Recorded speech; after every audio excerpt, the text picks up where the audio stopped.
Please rise for the Philippine National Anthem.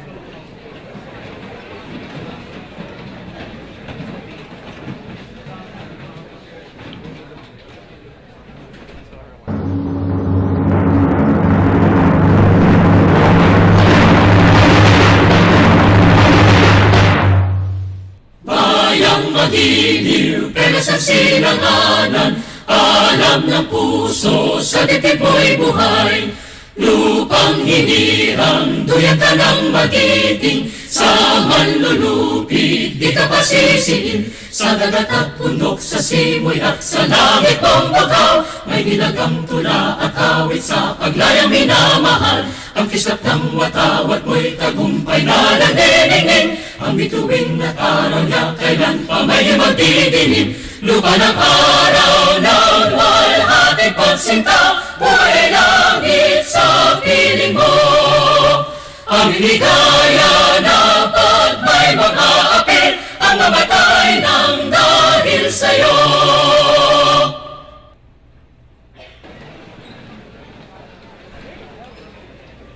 Good afternoon and welcome to the 18th Paz Marquez Benitez Lecture Exhibit honoring women writers in media now. I am Rica Bolipata Santos, Executive Director of ALiWW, and I'm your very happy host for this afternoon. I would like to begin by acknowledging the presence of Dr. Patricia Licuanan, Chairperson of the Commission on Higher Education and granddaughter of Paz Marquez Benitez. Good afternoon, ma'am. Before we begin today's forum, I'd like to call on Dr. Marlo Vilches, Dean of the School of Humanities, to formally open our special event and welcome our special guests.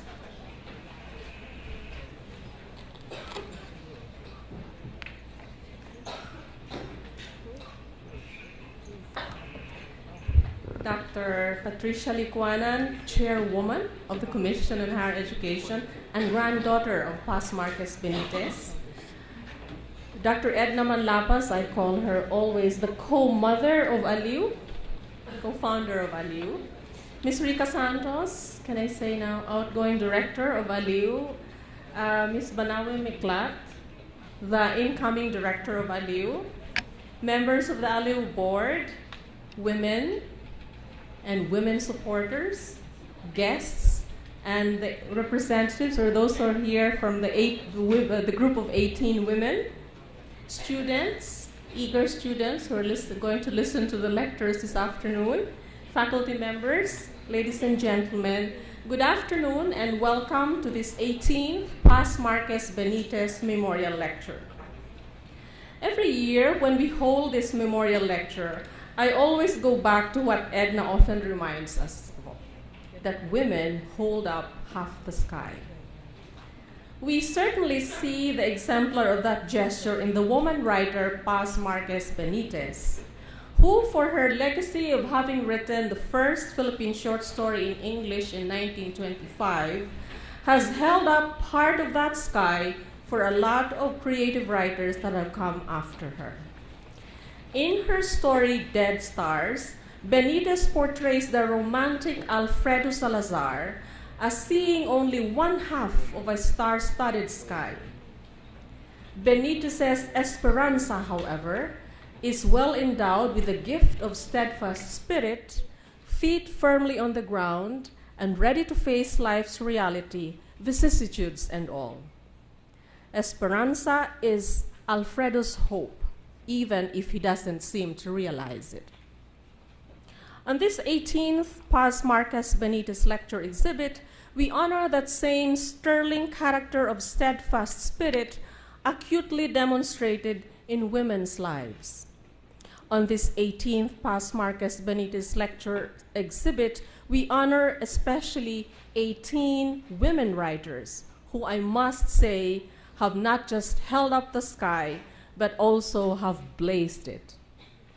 Leonor Aureus Briscoe, Arlene Babst Vokey, Sheila Coronel, Maria Ceres Doyo, Fanny Garcia, Mila Astorga Garcia, Sol Juvida, Panaligan Koons, Marra Lanot, Joan Maglipon, Sylvia Mayuga, Gemma Nemenzo, Lilia Quindoza Santiago, Pauline Paredes Sicam, Roche Taniedo, Marites Dangilan Vitog, Criselda Yabes, and Neni Santa Romana Cruz have blazed the sky and continue to do so through their dedication in fighting for press freedom and human rights, in upholding integrity and honesty and professionalism.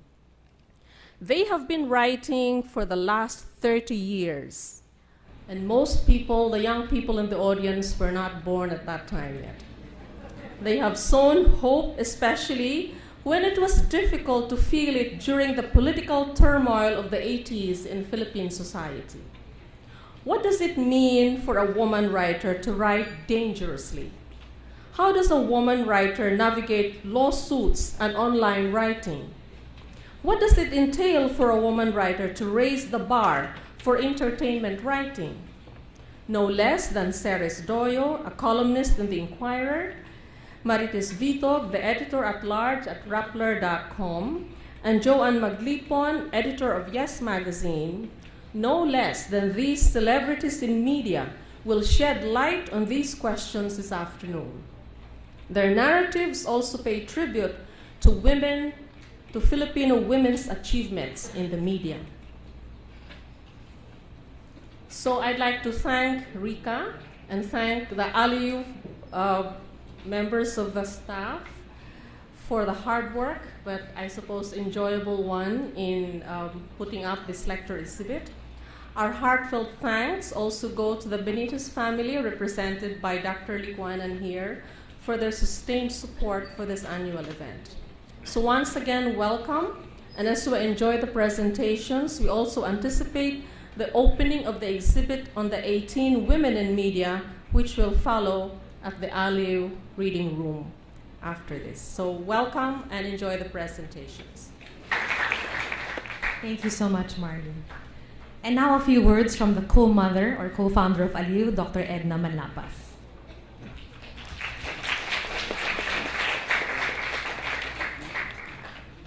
Paz Marquez Benitez, 1894 to 1983.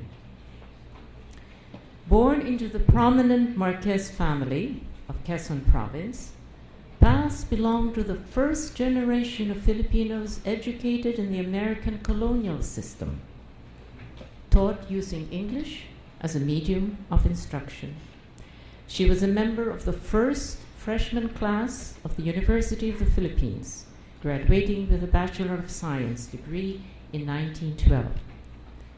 Between the years 1916 and 1951, she was a faculty member of the Department of English at the University of the Philippines, during which she acquired an enviable reputation as an outstanding teacher.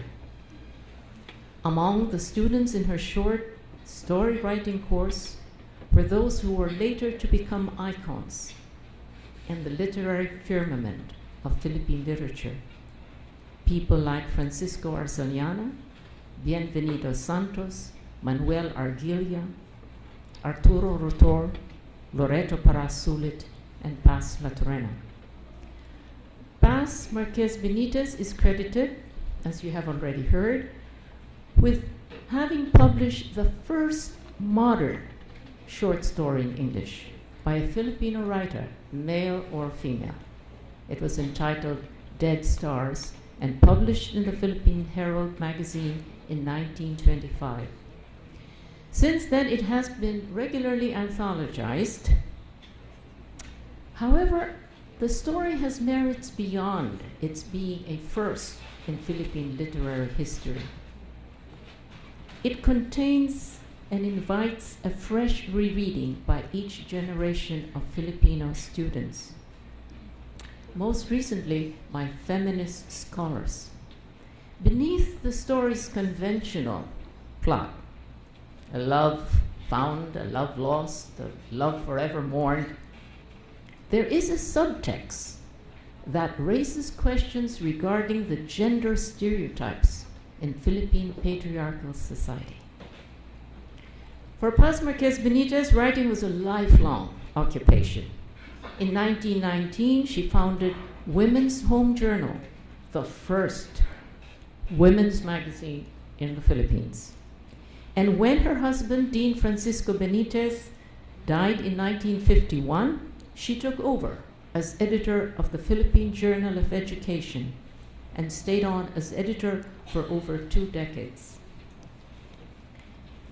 Is it any wonder then that when the Ateneo Library of Women's Writing decided to set up a lecture series, it would have had no other source of inspiration than Paz Marquez Benitez.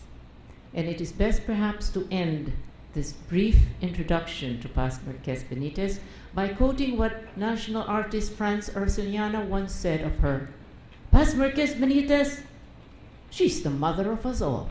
And indeed, she is, and we thank her. Tati, we will receive a bouquet.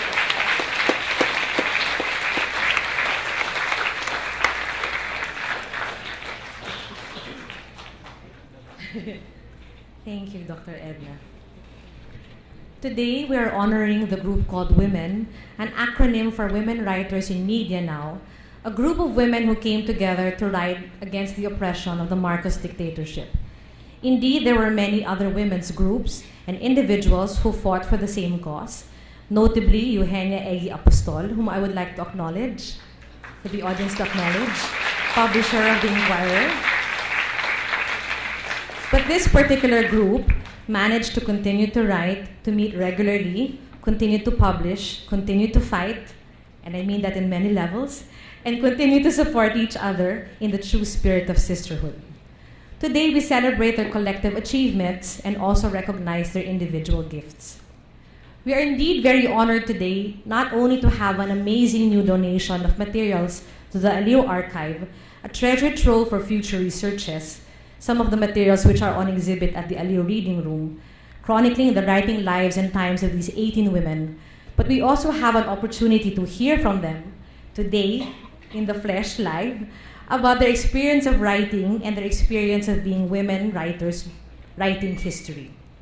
We have with us today Ms. Ceres Doyo of the Philippine Daily Inquirer, who will speak of the years writing dangerously, to be followed by Joan Maglipon of Yes Magazine on raising the bar for entertainment writing, and Marites Vitug, editor-at-large at Raptor.com on navigating lawsuits and online writing. I will turn over the mic to the three who will proceed to speak, and I would just like to remind the audience that there will be time for Q&A after all our guests have spoken. But for now, let us welcome our speakers with a round of applause.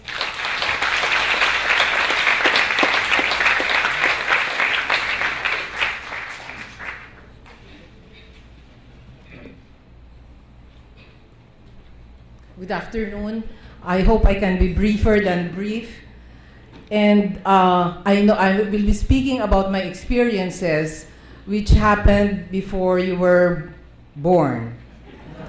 So I hope to be brief, but I hope you can pick up strands that later you can dwell on. So I begin timing myself.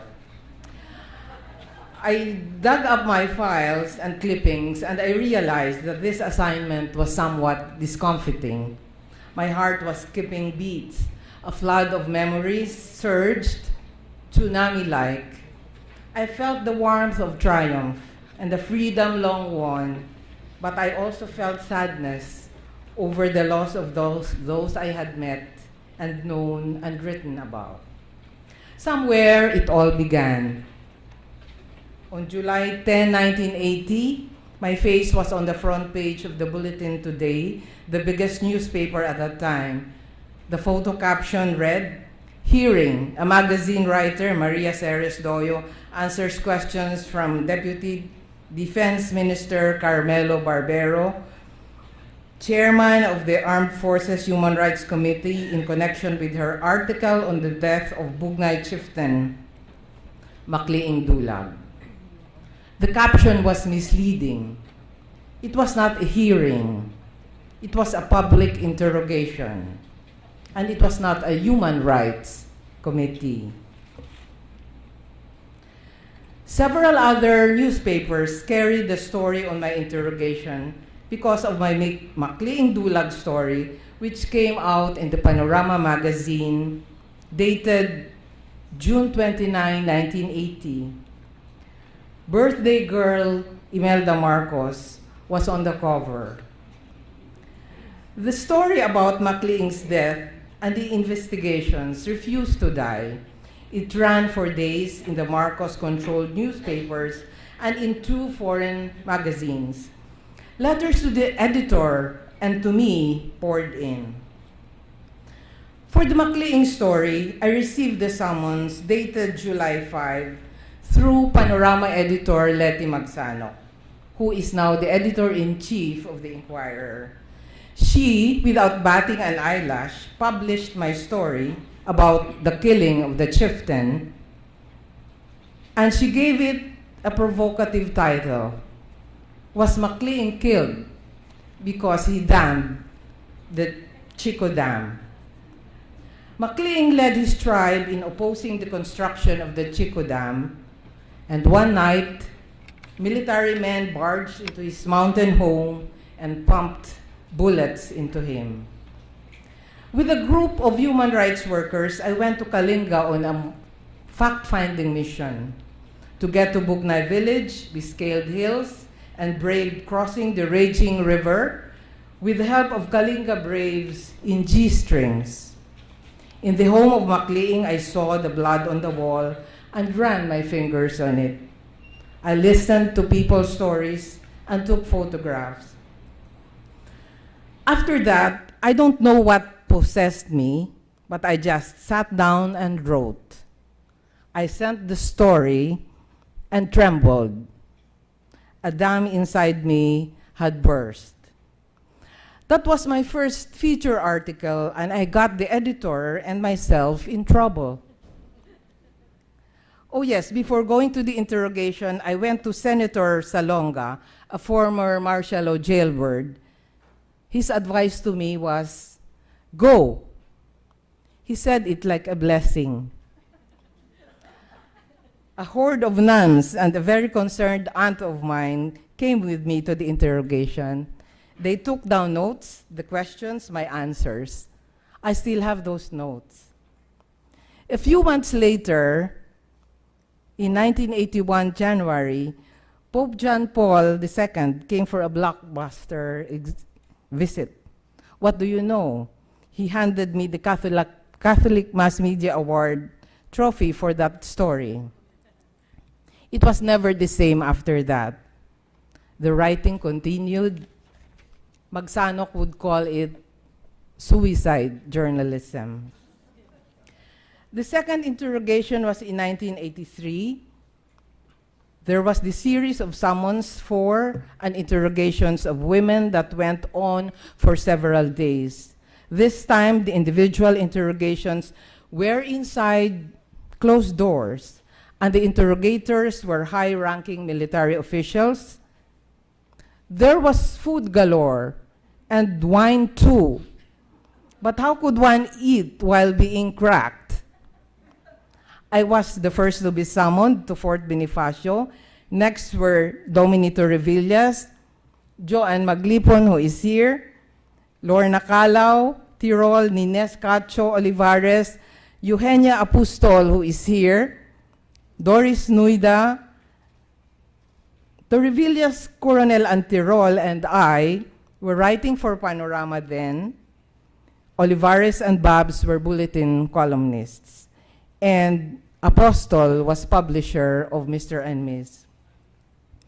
For several hours, the military officers questioned me for my magazine stories on the military's human rights abuses in Bataan and on rebel priest Father Zacarias Agatep, who was killed in an encounter with soldiers.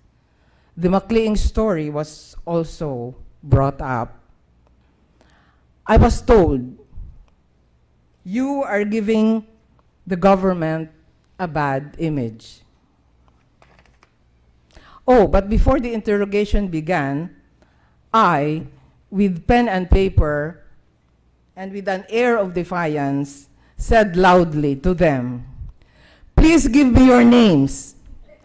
And yes, they did. So we all emerged and cracked. the stories we narrated to one another. What did we do next? We, the women. Having gotten all the interrogators' names, we plotted in the dead of night and built a case against them with the help of the Flag and Mabini lawyers. We strode into a jam-packed Supreme Court to question the National Intelligence Board, a creation of the military dictatorship to cow writers. We won. The respondent said, oh, they were done with it anyway. But not long after, we were front page news, by the way. But not long after, Panorama editor to Revillas and I were each slapped a 10 million peso libel suit for my Bataan military abuses story, courtesy of a military general who was not even in Bataan at that time. But, you know, he had to take on the role. Oh yes, the case was dropped after the People Power Uprising and Cory Aquino rose to the presidency. But more important, there were other writers and other stories that suffered, but were not widely known and documented.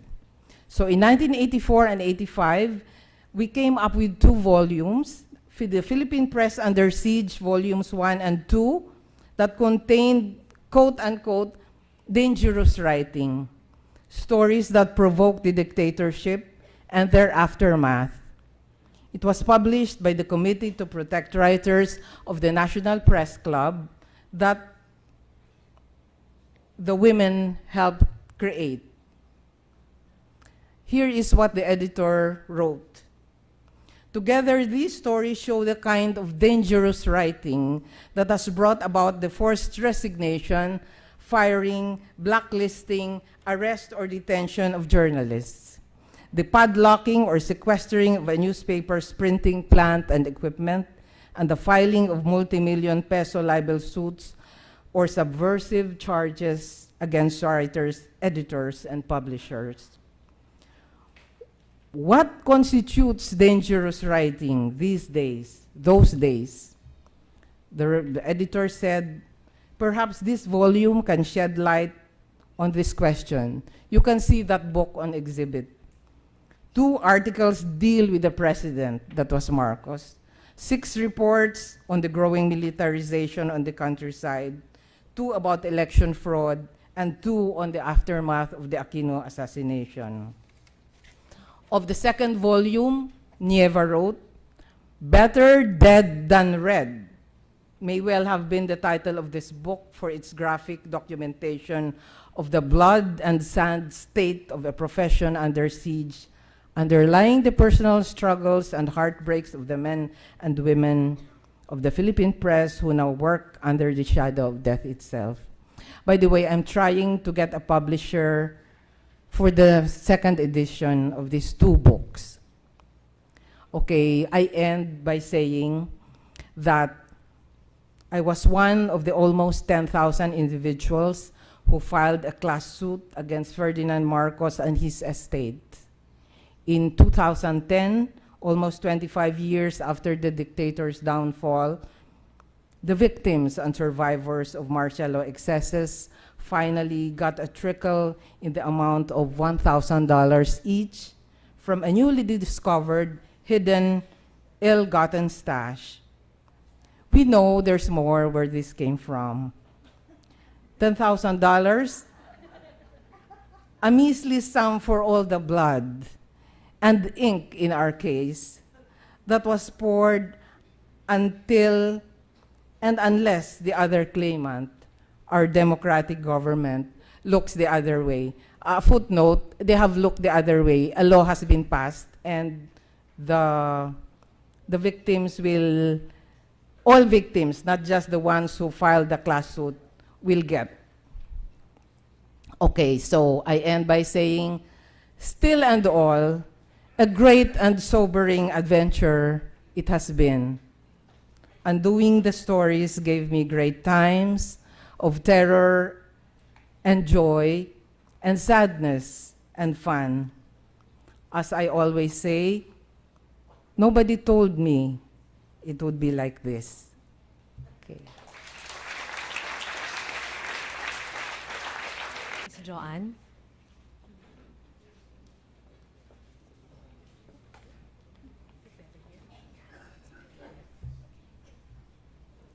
I'll be right there.